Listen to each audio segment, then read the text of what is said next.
Hey everyone, today we're going to talk about a topic that's been on my mind for a while. Is it time to dump US stocks? Some of the biggest asset managers globally, like BlackRock, and locally here in South Africa, like Coronation, Allan Gray, and 91, are tilting their portfolios away from America, but I'm not fully convinced. So let's start unpacking why. Recently, both international and South African value-focused asset managers have been shifting their offshore equity exposure away from the US towards countries like Japan, the European countries, and other emerging markets. Now, they aren't abandoning America completely, but they're definitely rotating their strategy. So why are they doing this? Valuations of non-US markets are trading at a discount at the moment.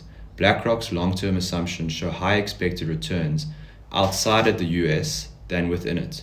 Locally, Coronation and 91 have echoed this sentiment with some of their stock picks, highlighting that Europe, Japan, and certain emerging markets look very attractive versus the expensive S&P 500. The S&P is also dominated by a handful of mega-cap tech stocks.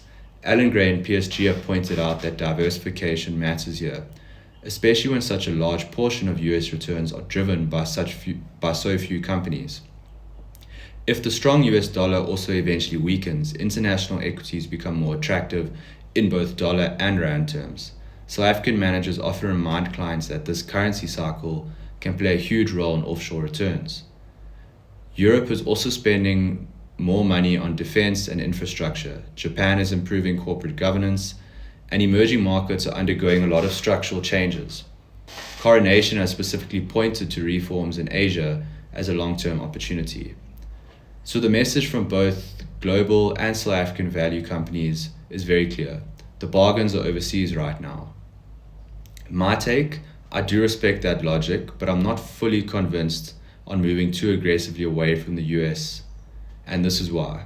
The US still leads innovation and earnings power, particularly in tech and AI, which is driving markets, and in healthcare. Even BlackRock acknowledges this. The American capital markets remain the deepest, most liquid, and also the most reliable in the world. And history shows us, international markets outperform in cycles, but the US has consistently bounced back as the world's profit engine. That's why I believe in balance. Keep a very strong US core, but add selectively cheaper opportunities abroad. I also believe that 2026 is going to be a spotlight year for America. If you follow the PBD podcast, you'll see they talk about this a lot. It'll be the 250th anniversary of the independence. USA is also co-hosting the FIFA World Cup, and Donald Trump will be turning 80. Whether you like him or not, this will be a lot of political theater. Now, do these events alone drive markets? Probably not. Stock prices care more about earnings, interest rates, and productivity. But together they will put America right at the center of the global stage. And this could add a feel-good boost for spending, tourism, and sentiment. So the key takeaways for me are: keep the US as your core exposure for your offshore money. It's still global growth and the innovation hub of the world. Add international bargains. Europe, Japan, emerging markets are genuinely cheap. And South African managers like Coronation, Allan Gray, Liberty, 91, PSG are already tilting there. Diversify with discipline. Don't go all in or all out. The smartest portfolios blend both. So my final thought is yes, whether it's BlackRock globally or the South African asset managers, they are shifting allocations overseas, and I respect that. But for me, the US still deserves to be the central role in any offshore portfolio.